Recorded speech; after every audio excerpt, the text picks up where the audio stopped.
Assalamualaikum warahmatullahi wabarakatuh. My name is Nailin Izzah Ramadhani and I'm from ICP Class E and Group 10.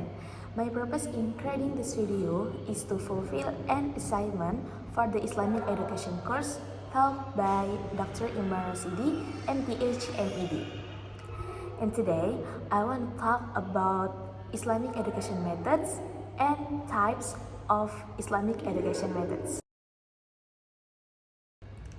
Okay, first of all, before discussing Islamic education methods, we need to understand what education is. Okay, so let's get straight to it. Okay, what the meaning of education? In terminology, education is a conscious and well-planned effort to develop student potential comprehensively, including spiritual, personal, intellectual, moral, and skill aspect, while also serving as a means of transmitting cultural values to form a generation with strong character. In Islam, education to Imam Al-Ghazali to develop a complete personality for both worldly and hereafter life with a focus on faith, worship, and moral character. Okay, if with our combination, education is a conscious effort to develop human potential holistically, for example, spiritual, intellectual, moral, and skills to form a faithful, moral, and will character person for both worldly and hereafter life. Okay, with the existence of education, we currently need ways or methods to convey knowledge to others. Next, we will discuss educational methods. First of all, we must know what the meaning of method. Okay, method comes from the Greek word methodos, which is a combination of meta and hodos. And in English, method is method means a way, and in Arabic, method is tariq, means a path. If education method is a set of method, tools, or strategies, as well as techniques used by teachers or educators in the teaching and learning process so that students or learners can achieve the learning objective formulated in the curriculum, syllabus, and subject.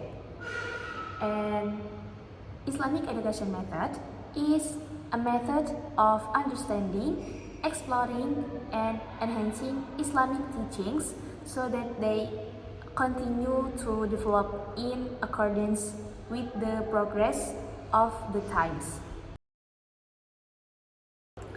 Now, we will discuss the foundations of Islamic education. The foundation of Islamic education are guidelines used to convey knowledge. The foundation of Islamic education are divided into two.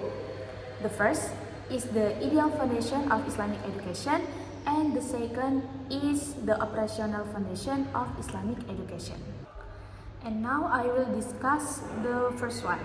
Okay, the first one is the ideal foundation of Islamic education.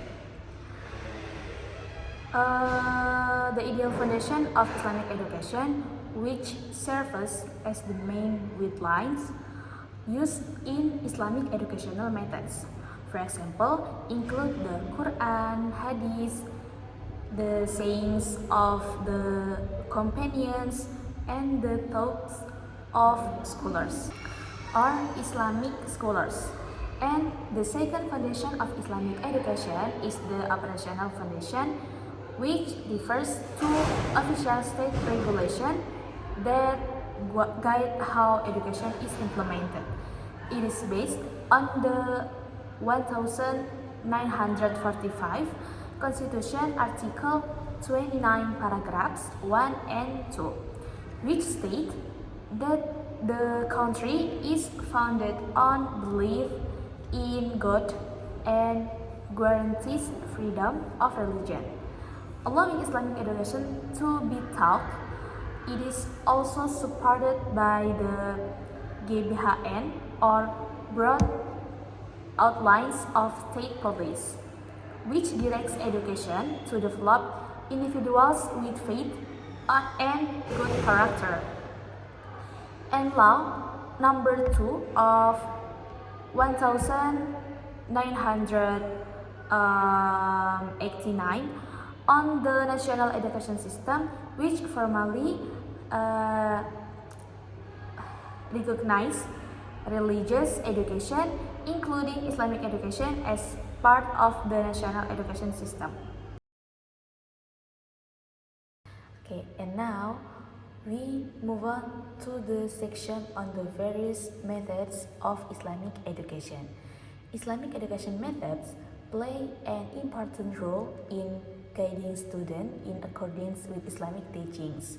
Therefore, there are various methods of Islamic education used to achieve learning objective optimally. The first is the lecture method. The lecture method is a way of delivering information through oral explanation by the educator to the student. In another definition, the lecture method is a way for educators to present teaching material verbally or directly to students during the teaching and learning process. The basic principle of the method is taken from Quran Surah Ibrahim, where Allah says, وَمَا أَرْسَلْنَا مِنْ رَسُولٍ إِلَّا بِلِسَانِ قَوْمِهِ لِيُبَيِّنَ لَهُمْ فَيُضِلُّ اللَّهُ مَنْ يَشَاءُ وَيَهْدِي مَنْ يَشَاءُ وَهُوَ الْعَزِيزُ الْحَكِيمُ. The advantages of this method are that it does not require much time and effort, even when used for a large number of student add-ons. The learning process can take place quickly in a relatively short time, yet it is still able to deliver a considerable amount of material. In addition, this method also trains students to optimize their sense of hearing and improve their focus, so they can understand and conclude the material well. Meanwhile, the disadvantages of this method are that if students do not fully grasp what is delivered by the educator, there is no opportunity for them to solve problems because their role is only to listen to what the educator conveys. Furthermore, students tend to become passive compared to the educator, who is more active. This is because the learning process is more teacher-centered, so interaction and student participation become very limited. The second is the question and answer method. The question and answer method is a teaching method in which the educator gives a number of questions to students related to the material that has been taught or learned. Then the student answers this question based on the information or data they have obtained from various sources they know, or vice versa. There are several requirements in implementing this method, including the educator must master the subject matter, students should prepare questions in advance and answer they are relevant to the main topic, and the educators should give students the freedom to express ideas, opinions, or even criticism. The advantages of this method are that students are encouraged to be active and participate in the learning process, such as asking questions and expressing opinions, and it trains them to think critically. The educator can also access the student level of understanding, and the learning process becomes more interactive. And the disadvantages are that not all students are active participants, or some may be shy or lack confidence, and this method requires more time compared to the lecture method. Since the question and answer process can take longer if many students want to ask and respond. The third is discussion method. The discussion method is a way of delivering learning material in which the educator gives students the opportunity to discuss and analyze a topic scientifically in order to gather opinions, draw conclusions, and develop various alternative solutions to a problem. The basic principle of the method is taken from Quran Surah Ash-Shu'ara, where Allah says, وَالَّذِينَ اسْتَجَابُوا لِرَبِّهِمْ وَأَقَامُوا الصَّلَاةَ وَأَمْرُهُمْ شُورَى بَيْنَهُمْ وَمِمَّا رَزَقْنَاهُمْ يُنْفِقُونَ. The advantages and disadvantages of this method are almost similar to the question and answer method. It requires a relatively long time, and not all students who participate in the learning process are active. Without proper guidance from the educator, there is also a possibility that the discussion may deviate from the main topic.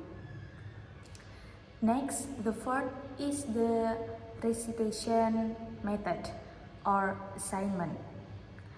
The recitation method is a teaching method in which an educator gives specific tasks to a student. Then the results are checked and the students are required to be responsible for their work.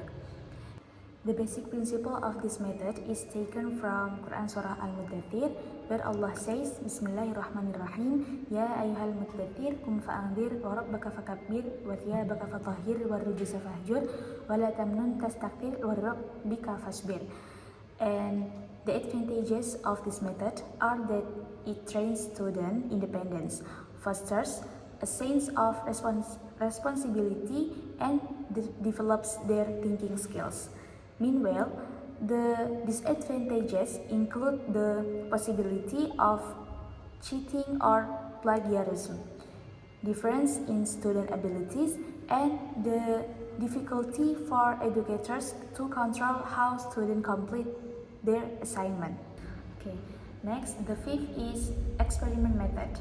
The experiment method is a teaching method in which students are instructed to carry out an experiment, which with each student observing the process will be guided and supervised by the educator.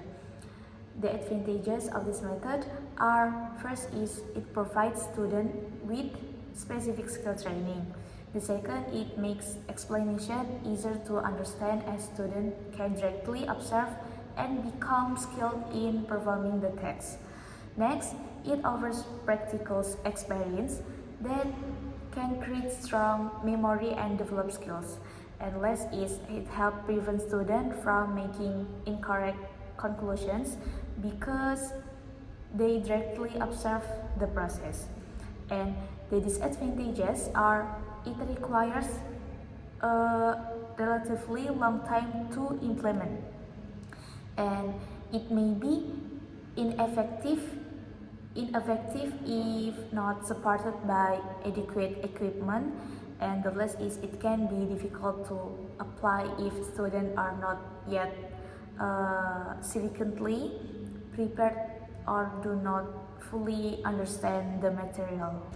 Next, there are demonstration method. Demonstration method is a teaching technique in which the educator shows a process or performs an activity will the student observe? The advantages of this method are it can provide students with specific skill training. It makes explanation easier to understand so that students can directly see and become skilled in performing the text. It provides practical experience that can create strong memory and skills.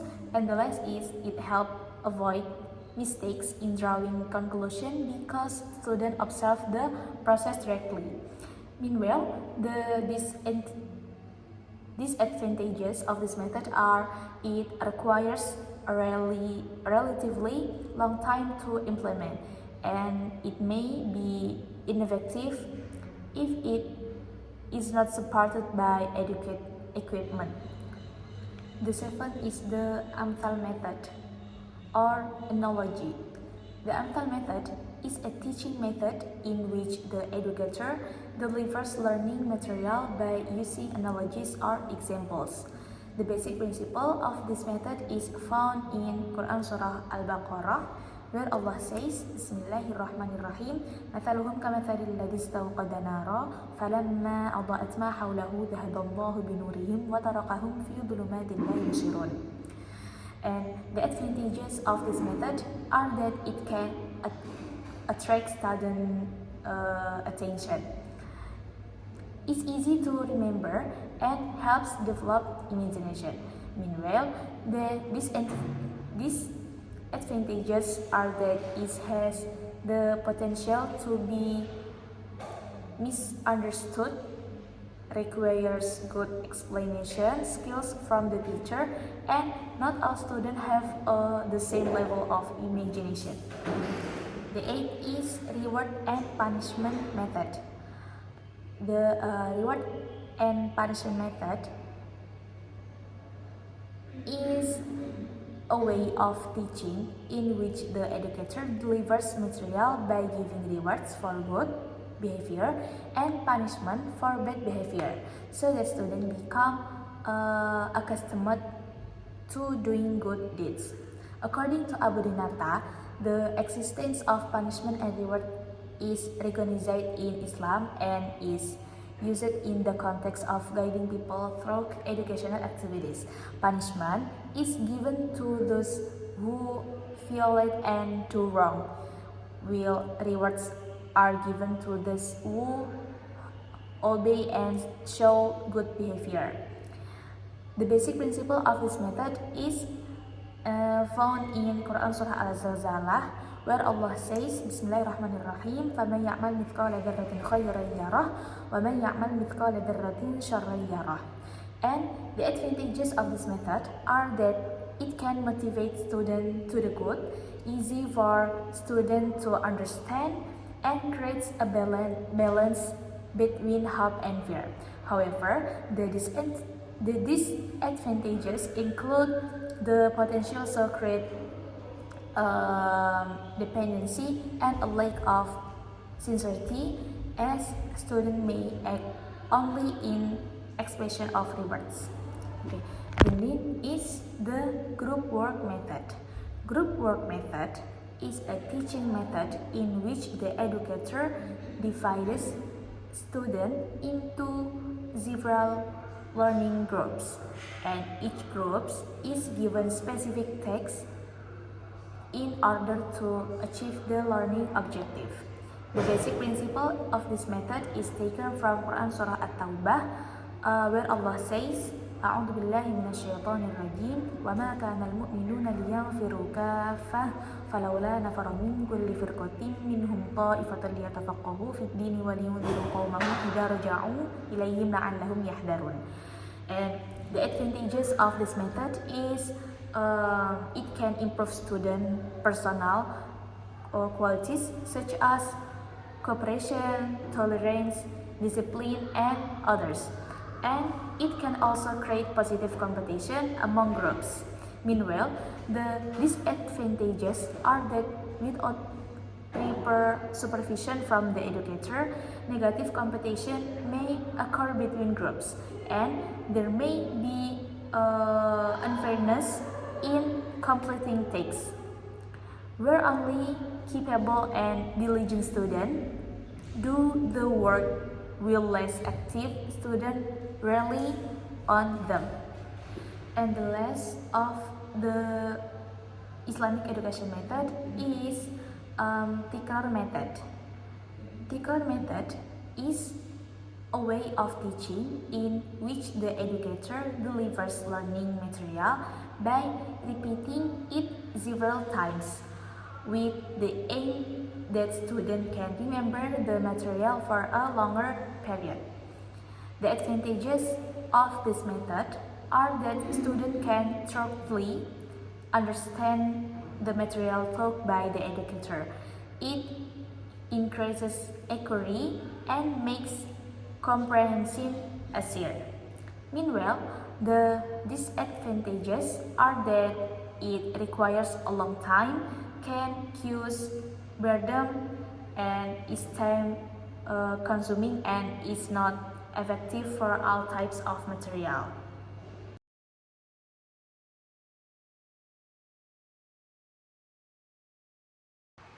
More or less, I sincerely apologize for any shortcomings.